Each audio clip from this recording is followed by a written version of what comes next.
RBI ना, वो उस एनपीए के एवज में 1 करोड़ रुपया उसको बैंक को दे देगा और वो वहीं की वहीं मैटर सॉल्व हो जाएगा। तो बैंक। नमस्कार दोस्तों, मैं सन्नी आते न्यू इंडिया खबर से। जैसा कि अभी हम लोग कोरोना संक्रमण काल से गुजर रहे हैं, ये ऐसी विपदा थी जिसके बारे में किसी को भी कुछ पता नहीं था।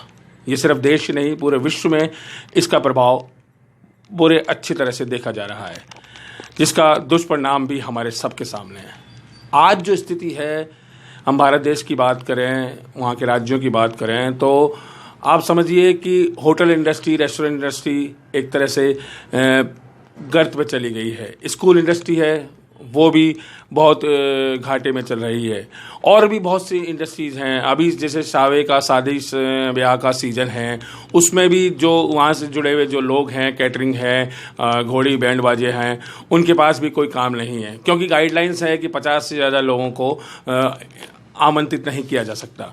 तो ऐसी स्थिति में अब जो सबसे बड़ी समस्या आम जन के पास आ रही है, वो है उनकी जो बैंक की लायबिलिटीज़ है, बैंक की जो किस्तें हैं, वो उसे सबसे ज़्यादा प्रभावित कर रही है।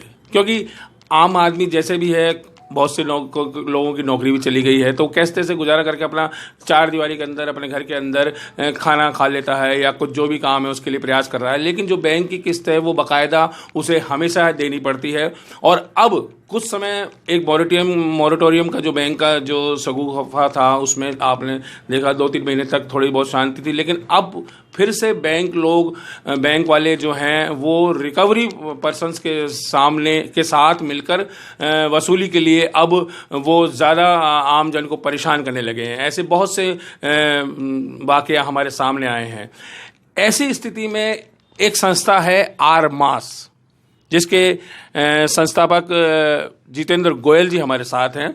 बेसिकली उनसे बात करते हैं कि वो इस मुद्दे को लेकर क्या लड़ाई लड़ रहे हैं और आरमास है क्या और उसके क्या क्रियाकलाप है। नमस्कार। सबसे पहले मैं आप सबका धन्यवाद देता हूं कि आपने मुझे यहाँ आमंत्रित किया। ये आरमास फाउंडेशन बेसिकली राष्ट्रीय मध्यम वर्ग अधिकार संगठन, ये मध्यम वर्ग परिवारों का एक संगठन है। देश के अंदर लगभग 40 से 45 करोड़ लोग मध्यम वर्ग श्रेणी में आते हैं। कोई भी सरकार गरीबों के लिए कोई योजना बना देती है, अमीरों के लिए तो खैर बहुत सारी योजना सरकार की रहती रहती है, पर मध्यम वर्ग के लिए आज तक किसी भी सरकार ने किसी भी लेवल पर कोई भी योजना नहीं बनाई है। तो ये बेसिकली संगठन आरमास फाउंडेशन मध्यम वर्ग के लिए काम करता है। रही बात वर्तमान की, तो वर्तमान में मध्यम वर्ग के सामने एक बहुत बड़ी समस्या है कि देश में जो कोरोना के कारण से जो लॉकडाउन की स्थिति हुई, उसमें मध्यम वर्ग ने हर तरीके से प्रधानमंत्री जी का, देश की सरकार का साथ दिया। उन्होंने अपने व्यापार धंधे बंद रखे, वो घर के बाहर भी निकलना उन्होंने बंद कर दिया। और ये 3 महीने के बाद भी अभी भी क्योंकि पैंडेमिक एक्ट चल रहा है, लोग बाहर, बहुत सारी बंदिशें हैं, लोगों को बाहर नहीं निकलने दिया जा रहा है, बहुत सारी चीज़ें हैं, अभी व्यापार धंधे ठप हैं। तो इस समय पे एक सबसे बड़ा सवाल ये था कि लोग अपनी जो EMI है वो कैसे चुकाएं। और ये हमने एक मांग पत्र सरकार को कई बार दिया कि जो अभी EMI है उसको अभी के लिए एक बार के लिए रोका जाए। 2022 यानी कि जब तक कि ये कोरोना काल चलेगा, मार्च 2022 तक के लिए लोगों को EMI देने से छूट मिलनी चाहिए। हम लोग बेईमान नहीं है, हमारा सिर्फ इतना सा कथन है कि जो 100 EMI थी हमारी, मान लीजिए मैं 20 दे चुका हूँ या 30 दे चुका हूँ, तो बाकी की जो EMI मैं पूरी दूंगा, लेकिन उसको एक बार के लिए पॉज कर दे सरकार, जब तक कि हमारे जो जीवन यापन है वो नॉर्मल नहीं हो जाता। हमारे कारोबार धंधे हैं, बहुत से लोगों की जॉब छूट गई है, बहुत से लोगों के रोजगार धंधे बिल्कुल ठप पड़ सके। जैसे आपने अभी बताया कि होटल इंडस्ट्री है, रेस्टोरेंट इंडस्ट्री है, तो बिल्कुल इतनी तबाह हो गई है। एजुकेशन फील्ड है, मॉल्स हैं जिनमें अभी आवाजाही पर रोक लगी हुई है, उनका है, जिनके बड़े बड़े काम थे, ऐसी इंडस्ट्रियाँ जहाँ 150, 200, 300 लोग काम करते थे, वो बेघर हो गए, वो इंडस्ट्रियाँ बंद हो गई हैं। तो जब तक ये स्थितियाँ, व्यापारिक कंडीशन है, बिल्कुल नॉर्मल नहीं हो जाती हैं, जब तक सरकार को पूरी तरीके से जो EMI है उस पर रोक लगानी चाहिए। अभी EMI को कंपल्सरी नहीं करना चाहिए। जो बंदा पैसा देने की स्थिति में नहीं है उसको परेशान नहीं करना चाहिए। जैसा इन्होंने कहा कि अभी लोगों को परेशान नहीं करना चाहिए, लेकिन सरकार का कहना है या रिजर्व बैंक का कहना है कि ऐसे हमारी जो GDP है, आर्थिक स्थिति है, इकोनॉमी है देश की, वो नीचे गिर जाएगी। कुछ आंकड़े ऐसे जो ऐसा कहीं बैंकों को नुकसान नहीं हो, या हम जो आम जन तक पहुंचे बात पूरी आपके जरिए कि भाई ऐसा कुछ नहीं होने वाला है। देखिए, सबसे पहली बात अगर अपन बात करते हैं तो देश की जो बैंकिंग सिस्टम है उसको अपने को समझने की ज़रूरत है। देश का जो बैंकिंग सिस्टम है उसके पास में हम सबका, यानी जो जैसे कि अपन बात करते हैं, अपन ने सेविंग अकाउंट्स में पैसा है, करंट अकाउंट में पैसा है, एफडीज हैं, इस तरीके के बहुत सारी प्रक्रियाओं के थ्रू जो पैसा बैंकों के पास आता है, लगभग 1.5 लाख करोड़ रुपया बैंकों के पास जमा है ये पूरे भारतवर्ष में, ठीक है ना साहब। उसमें से लगभग 80 लाख करोड़ रुपए के आसपास बैंकों ने लोन दे रखा है, ठीक है। तो जिसमें से मध्यम वर्ग के खाते में लगभग 11 लाख करोड़ रुपए आता है, ठीक है। तो अब मैं मोटी मोटी से बात करूं, सब प्रधानमंत्री जी ने कहा कि 20 लाख करोड़ का उन्होंने पैकेज दिया था, राहत पैकेज। तो मैं कह रहा हूँ 20 लाख करोड़ में से अगर 11 लाख करोड़ रुपया बैंकों को दे देते हैं तो पहले कर्ज माफी हो जाएगी पूरे मध्यम वर्ग की, पर मैं इस पर चर्चा नहीं करूंगा और मुझे लगता है ये गलत भी है। मध्यम वर्ग अपना पूरा पैसा चुकाना चाहता है। हम सिर्फ ये कह रहे हैं कि उस 20 लाख करोड़ का जो आपने पैकेज दिया उसमें से 1.5-2 लाख करोड़ रुपया अगर आप बैंकों को दे देते, ठीक है ना, और उससे काम हो जाता, लगभग 2 साल की किस्तों का पूरा जो है ना काम हो जाता। और वो 2 लाख करोड़ रुपए भी आपने सिर्फ इसलिए दिया है बैंकों को कि उस पे वो उस पैसे का जो फ्लो रुकेगा बैंकों का, वो 2 लाख करोड़ से अपना फ्लो चला लें।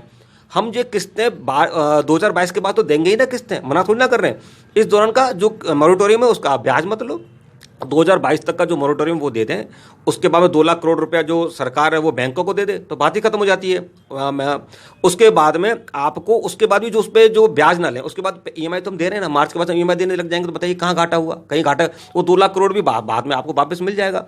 मैं सिर्फ इतना कह रहा हूँ कि मेरी 100 किस्तें हैं, उसमें से 20 किस्तें मैं दे चुका हूँ, 80 बाकी है, मैं 80 की 80 दूंगा, लेकिन 80 में मार्च 2022 के बाद से स्टार्ट करूंगा। तो इसमें कहाँ दिक्कत आ रही है सरकार को, आप बताइए। हाँ, मतलब ये जो अभी आंकड़े बताए इन्होंने, जो गणित बताई, उससे लग रहा है कि कहीं कोई ऐसा कोई नुकसान होने वाला नहीं है, बल्कि आम जन इकोनॉमिक और आगे समृद्ध होगी जब आम जन सही ढंग से अपना काम कर पाएगा और जब ये देश की गति पटरी में आ जाएगी। ये बिल्कुल सही है कि कोरोना काल में अभी बहुत से लोगों ने सुसाइड भी किया है, और अभी इसमें कुछ जो हादसे हुए हैं वो किस्तों की वजह से, आर्थिक तंगी की वजह से हुए हैं। बेसिकली आप अब इसमें किस तरह का प्रयास कर रहे हैं, किन किन लोगों को जोड़ा है और कैसे आपसे कोई संपर्क करे? देखिए, सबसे पहली बात तो सुप्रीम कोर्ट में अभी केस विचाराधीन चल रहा है। तो सुप्रीम कोर्ट ने जब तक कि एक इनिशियली जो एक अभी जो ऑर्डर दिया उसमें साफ है कि आप लोग अभी जो है ज़बरदस्ती पैसा वसूली नहीं कर सकते हो, जबरन वसूली पैसे की नहीं कर सकते हो। लेकिन उसके बावजूद भी जो प्राइवेट बैंक हैं, एनबीएफसी हैं, उन्होंने गुंडे भेजना लोगों के घरों पे स्टार्ट कर दिया है। लोगों की गाड़ियां जो सड़कों पे चल रही हैं उनको छीना जा रहा है, लोगों से मकान की परेशानी ली जा रही है, गाली गलौज की जा रही है। ऐसे सैकड़ों की संख्या में केस आर मास के थ्रू हमारे पास हैं। आर मास फाउंडेशन का ट्विटर अकाउंट है, उनका फेसबुक पेज है, हमारे ग्रुप्स हैं, हमारे नंबर्स हैं, उनके माध्यम से हम लोग सोशल मीडिया पे लगातार लोगों के संपर्क में, उस माध्यम से आप हमसे जुड़ सकते हैं। जुड़ने के साथ साथ हम लोग पहली जो चीज़ होती है, हम लोग लोगों से मेल मांगते हैं कि आपकी जो भी शिकायत है, आपको जिस तरह से बैंक ने परेशान कर रखा वो मेल पे हमको दें।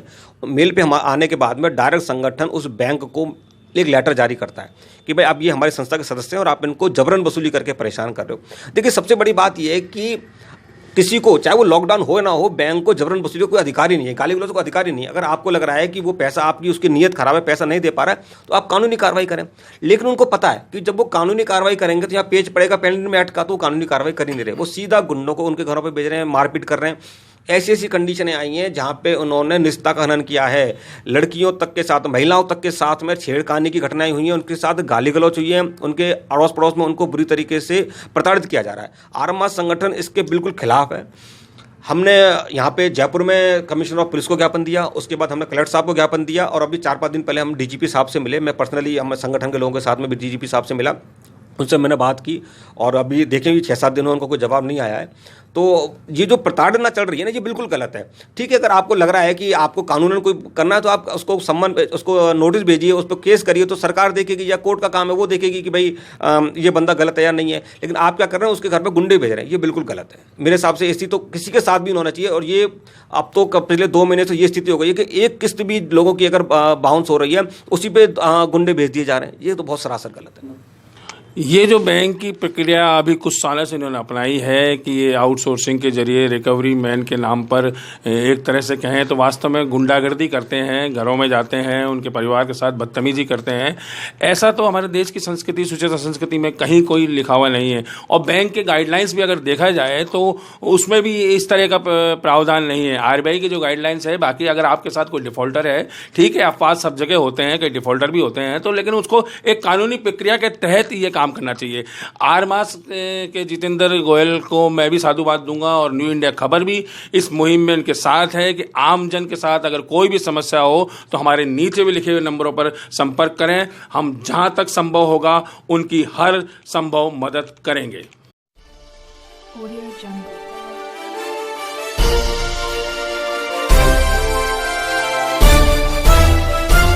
Audio Jungle.